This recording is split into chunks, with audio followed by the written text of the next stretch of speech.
नमस्कार। ध्यानी बनो और ज्ञानी बनो। आज हम लोग चर्चा करेंगे रक्षाबंधन क्यों मनाया जाता है।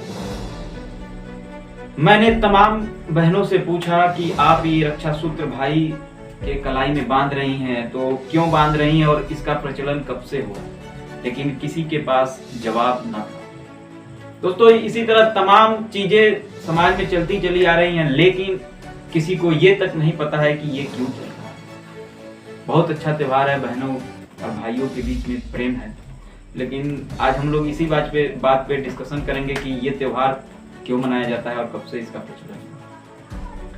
तो बात करेंगे जब इंद्रासन डोलने लगा। राजा बलि जो प्रहलाद के परिवार से रिलेटेड थे, असुर कुल में पैदा हुए थे, भगवान शिव के साथ साथ नारायण के भक्त थे, लेकिन शिव से बहुत सारे वरदान उन्होंने तपस्या करके प्राप्त किया था और एक यज्ञ कर रहे थे।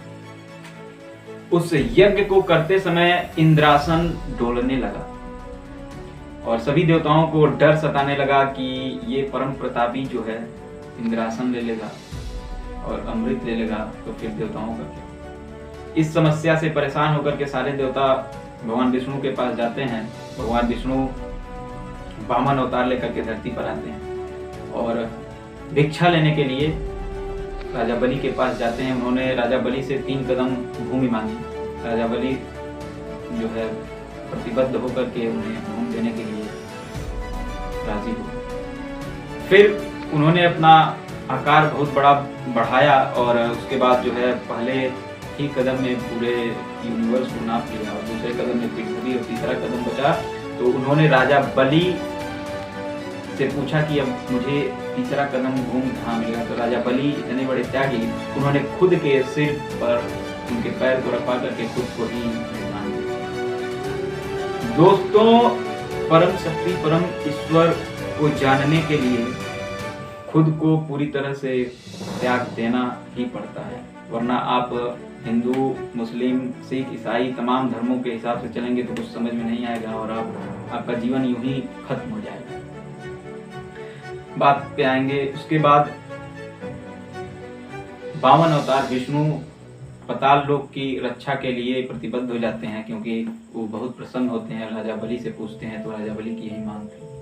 फिर जो है लक्ष्मी परेशान होती हैं और भगवान शिव के पास जाती हैं। भगवान शिव तक्षकनाग लक्ष्मी को देते हैं और वो तक्षकनाग रक्षा सूत्र में बदलता है और वही रक्षा सूत्र आकर के राजा बलि को बांधती हैं माँ लक्ष्मी।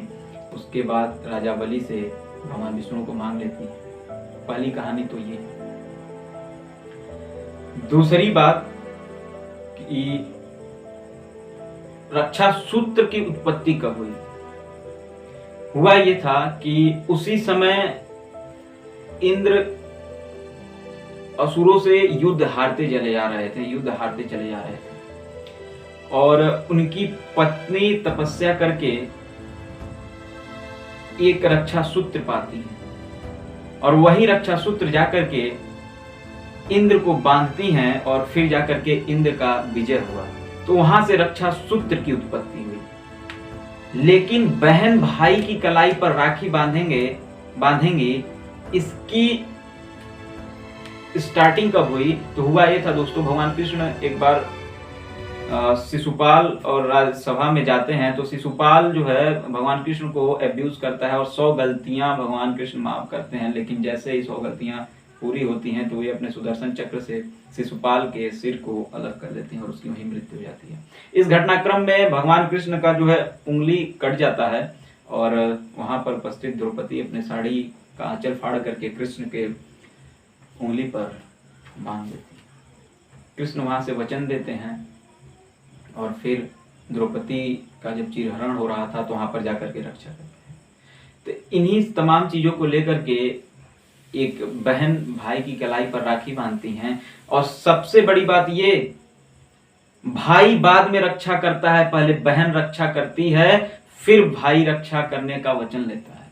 तो कोई भी भाई जो है ये ना सोचे कि उसके अंदर अहम ना आए कि बहन का मैं रक्षा करूंगा। पहले तुम्हारी कलाई की रक्षा उसने की, फिर तुम उसकी रक्षा करोगे। तो तुम कुछ देने योग्य नहीं हो, बहन से तुम ले रहे हो। तो ये रहा रीज़न दोस्तों रक्षाबंधन पर्व मनाने के लिए। और आप सभी को रक्षाबंधन की ढेर ढेर सारी शुभकामनाएं। धन्यवाद।